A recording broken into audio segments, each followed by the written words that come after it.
Hello दोस्तों, तो हम लोग पढ़ रहे थे लाइंस एंड एंगल। एक वीडियो इसका ऑलरेडी हम लोग बना चुके हैं। उस वीडियो में हम लोग बहुत बेसिक टर्म देखे थे। क्या क्या देखे थे? एंगल्स क्या होता है, वर्टेक्स क्या होता है, एंगल बाइसेक्टर किसको बोलते हैं, कॉम्प्लीमेंट्री एंगल और सप्लीमेंट्री एंगल के बारे में देखे थे। ठीक है, तो आज भी उसी को हम लोग आगे करने वाले हैं। आज भी दो तीन टर्म बेसिक बचा हुआ है, उसको हम लोग देखने वाले हैं। तो आज हम लोग मेनली पढ़ने वाले हैं क्या एडजेसेंट एंगल क्या होता है, लीनियर पेयर ऑफ एंगल क्या होता है, वर्टिकली अपोजिट एंगल क्या होता है, और एक दो थ्योरम है उसको देखेंगे। ठीक है ना। फिर लास्ट में बहुत इंपॉर्टेंट क्वेश्चन लेकर आए, तो उसको एक बार जरूर ट्राई कीजिएगा। ठीक है, तो चलिए बिना टाइम वेस्ट के वीडियो को आज स्टार्ट करते हैं। तो वीडियो को स्टार्ट करने से पहले बस एक छोटा सा रिक्वेस्ट है कि पेन कॉपी उठा ले और नोट्स बनाते रहेगा। हम जो कुछ भी लिखते हैं ना, इसको नोट्स बनाएगा, वरना आपका लेक्चर देखना पूरा बर्बाद हो सकता है। इसलिए नोट्स बनाना मत भूलिएगा। ठीक है, तो चलिए वीडियो को स्टार्ट करते हैं। तो पहला टर्म है मेरा एडजेसेंट एंगल। आप लोग एडजेसेंट एंगल पहले हो सका सुने होंगे, लेकिन अभी जो आपको हम बताने वाले ये बात आपको पहले नहीं पता हुआ। ठीक है ना, तो ध्यान सुनेगा, पूरा आपको कॉन्सेप्ट देंगे। ठीक है ना, कहीं पे याद करने वाला चीज नहीं रहेगा, तो ध्यान सुनेगा। क्या होता है मेरा, two angles are called adjacent angle. दो एंगल को हम लोग एडजेसेंट एंगल बोलेंगे, तभी बोलेंगे जब क्या लिखा हुआ, if they have the same vertex and they have a common arm. आपको वर्टेक्स पता है क्या होता है, आर्म पता है क्या होता है। जैसे कि एक एंगल हम ड्रॉ करते हैं, ठीक है ना, ये मेरा हो गया वर्टेक्स, और जो एंगल मेरा फॉर्म करता है, जो रे मेरा एंगल फॉर्म करता है उसको आर्म बोलते हैं। ये मेरा आर्म हो गया, ये मेरा आर्म हो गया। तो क्या बोला है, two angles are called adjacent angle. दो एंगल को हम लोग बोलेंगे एडजेसेंट एंगल। चलिए और एंगल हम लोग ड्रॉ करते हैं।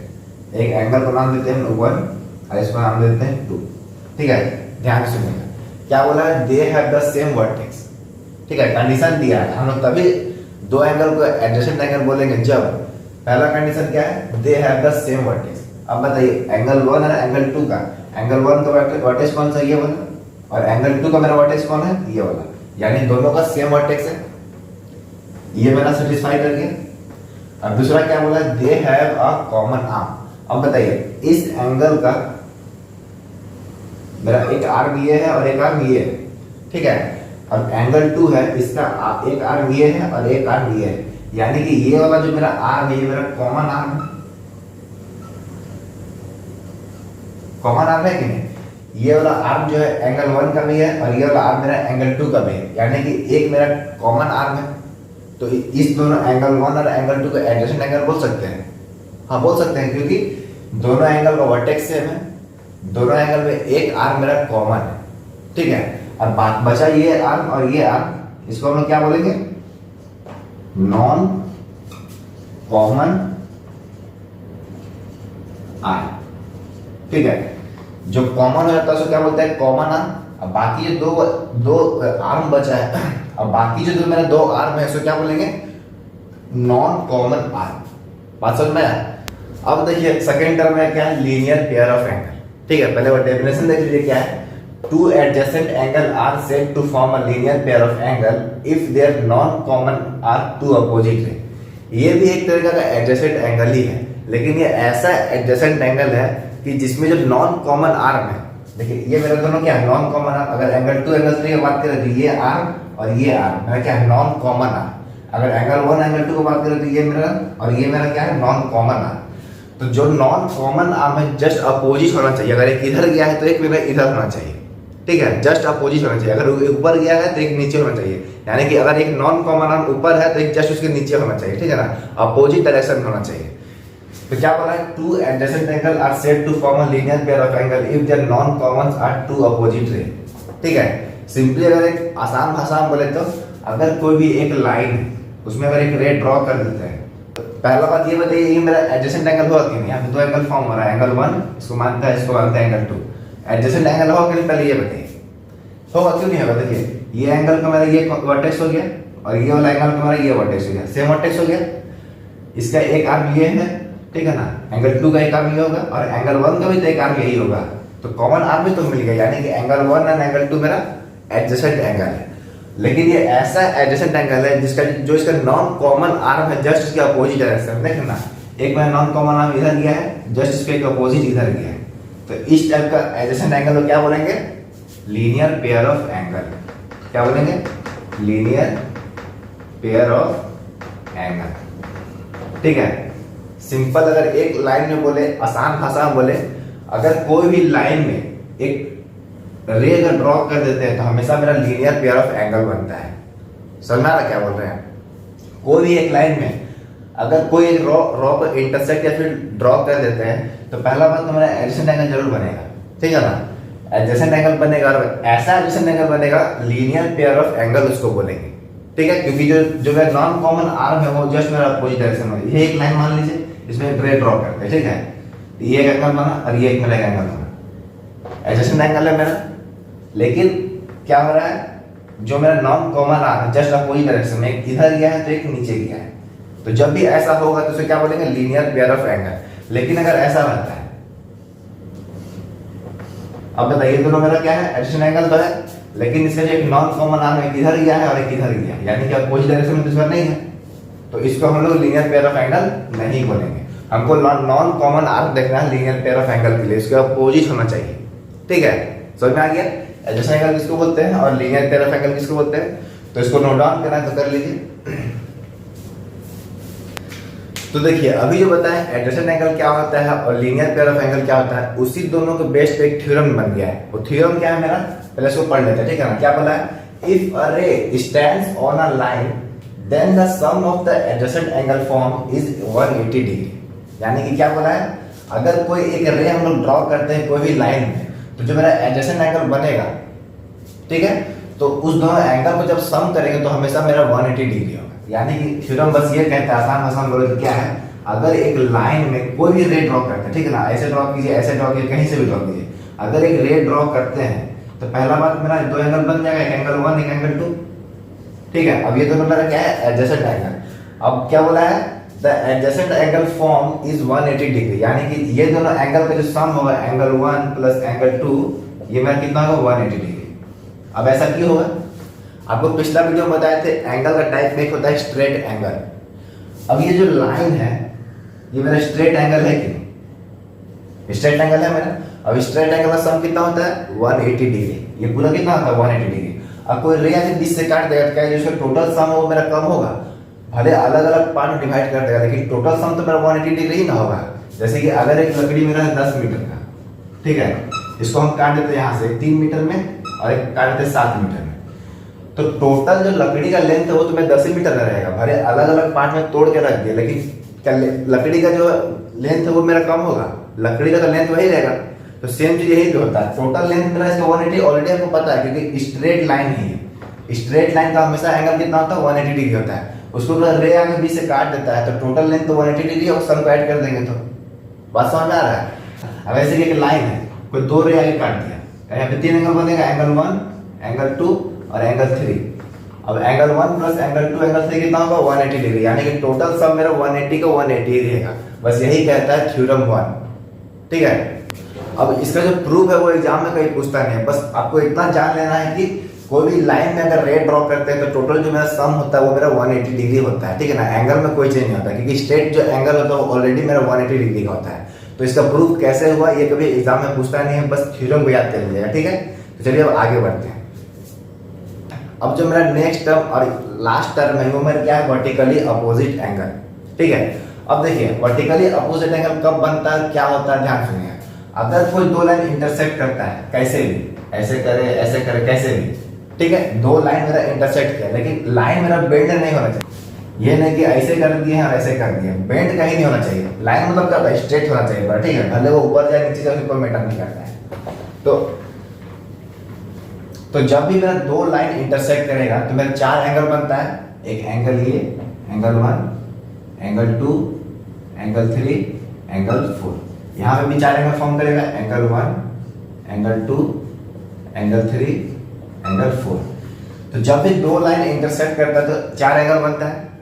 अब एंगल 1 और एंगल 2 तो मेरा एडजेसेंट एंगल होगा, क्योंकि एक मेरा लाइन में क्या है, एक रे ड्रॉ किया है, तो एंगल 1 एंगल 2 मेरा क्या होगा, लीनियर पेयर ऑफ एंगल, ठीक है। लेकिन एंगल 1 और एंगल 3, एंगल 1 एंड एंगल 3 मेरा क्या होगा, वर्टिकली अपोजिट एंगल, देख रहे हैं ना, जस्ट इसके अपोजिट है। तो इस टाइप का एंगल क्या बोलते हैं, वर्टिकली अपोजिट एंगल। और एंगल 2 और एंगल 4 मेरा क्या होगा, वर्टिकली अपोजिट एंगल। सेम इसी तरह में बताइए एंगल 2 का वर्टिकली अपोजिट एंगल कौन सा होगा, एंगल 2 के जस्ट का अपोजिट कौन सा है 4, तो एंगल 2 और एंगल 4 क्या होगा वर्टिकली अपोजिट एंगल। सेम उसी तरह एंगल 1 एंड एंगल 3 क्या होगा वर्टिकली अपोजिट एंगल, यानी कि जस्ट उसके जो अपोजिट वाला एंगल है तो क्या बोलते हैं उसको वर्टिकली अपोजिट एंगल। सिंपल याद कीजिएगा, जब भी दो लाइन इंटरसेक्ट करता है तो मेरा वर्टिकली अपोजिट एंगल फॉर्म होता है, जस्ट जो भी उसका अपोजिट होता है उसको क्या बोलते हैं वर्टिकली अपोजिट एंगल, ठीक है, और इसमें कुछ नहीं, ठीक है। तो इसी को लेके एक थ्योरम बन गया है, थ्योरम मेरा क्या है थ्योरम में बता देते हैं, ठीक है। एक थ्योरम बन गया मेरा, इसको बोलते हैं थ्योरम 2, ठीक है। आज के वीडियो में क्या वो थ्योरम नंबर 2 है। थ्योरम क्या बोलता है, जब भी कोई दो लाइन इंटरसेक्ट करेगा, पहले और लिख देते हैं पहले, if two line intersect then vertically opposite angle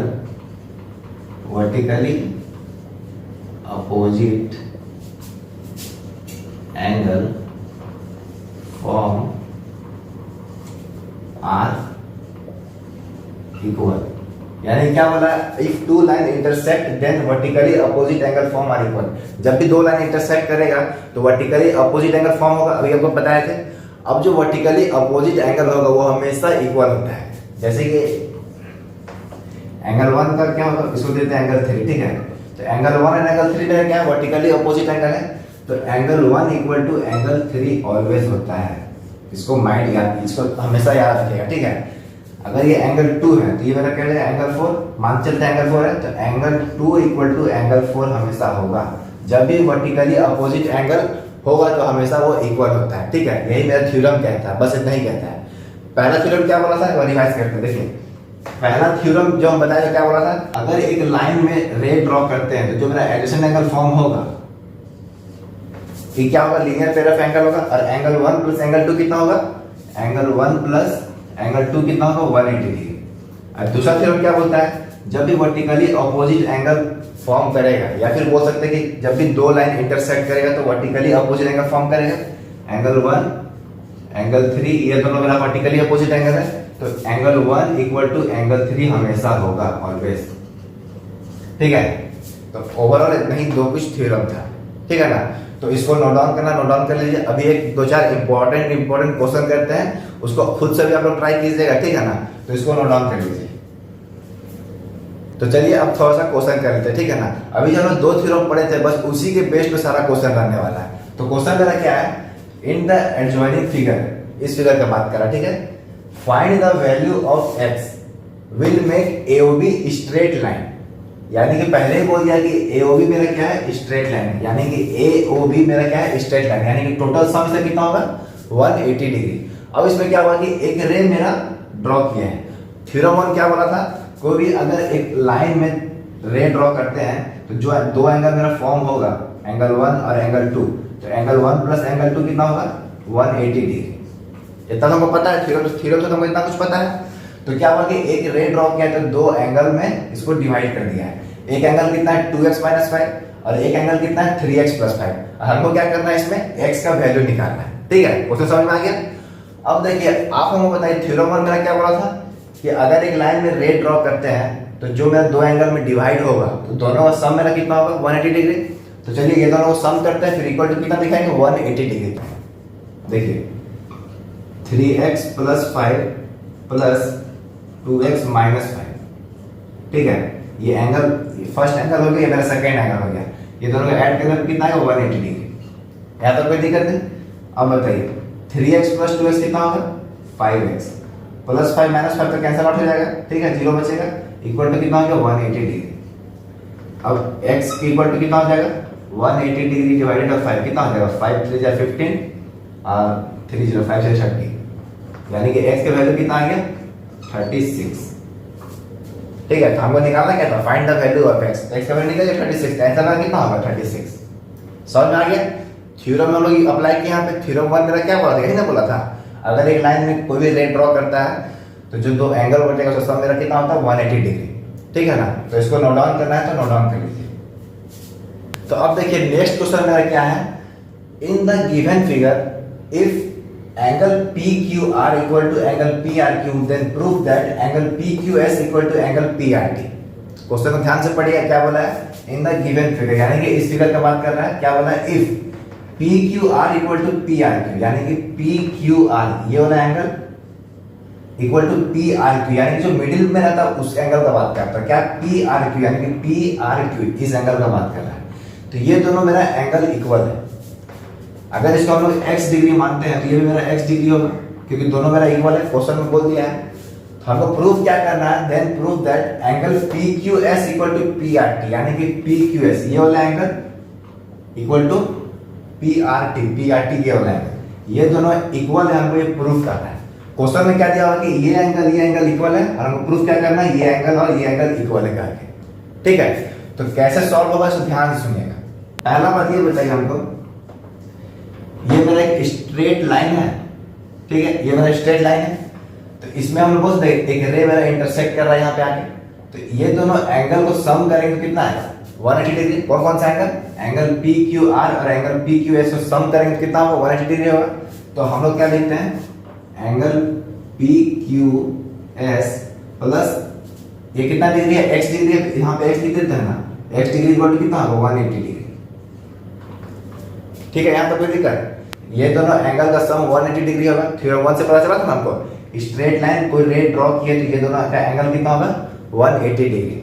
तो यहां से बताइए एंगल पी क्यू एस को, P Q S equal to क्या होगा, 180 डिग्री माइनस एक्स। ठीक है, एंगल पी क्यू एस क्या लिखेंगे, 180 डिग्री माइनस एक्स, ये हो गया मेरा। अब बात करते हैं हम लोग सेकेंड का, अब बात करते हैं हम लोग सेकेंड एंगल का, इस वाले एंगल का।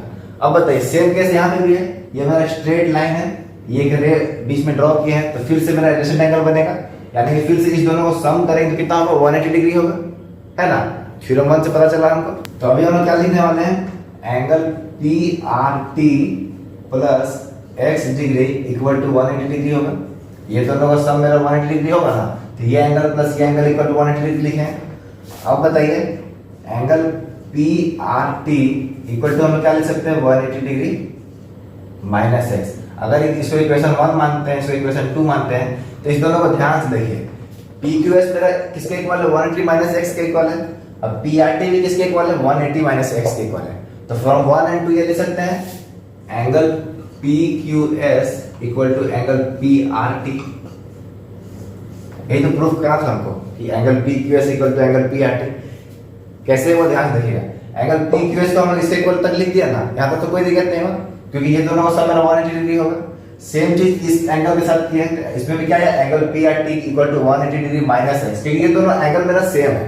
तो जितना एंगल ये लिखेंगे उतना ही एंगल इसको भी ना लिखेंगे। तो दोनों इक्वेशन में देखिए कि दोनों मेरा 180 डिग्री माइनस एक्स ही है। अगर x मेरा z के इक्वल है और y भी मेरा z के इक्वल है, तो x इक्वल टू y नहीं लिख सकते हैं क्या। तो वही केस में मेरा यहाँ पे हुआ, P Q S 180 minus X equal है, पी आर टी मेरा 180 माइनस एक्स इक्वल है, तो P Q S equal to P R T हो गया। समझ में आया। तो इसको नोट डाउन करना है तो नोट डाउन कर लीजिए। तो चलिए ये लास्ट क्वेश्चन है इस वीडियो का, और इस क्वेश्चन में हम लोग दोनों थ्योरम को अप्लाई करने वाले हैं। तो इस क्वेश्चन को पहले एक बार खुद से ट्राई कीजिए, नहीं बनेगा तभी सॉल्यूशन देखिएगा, ठीक है ना।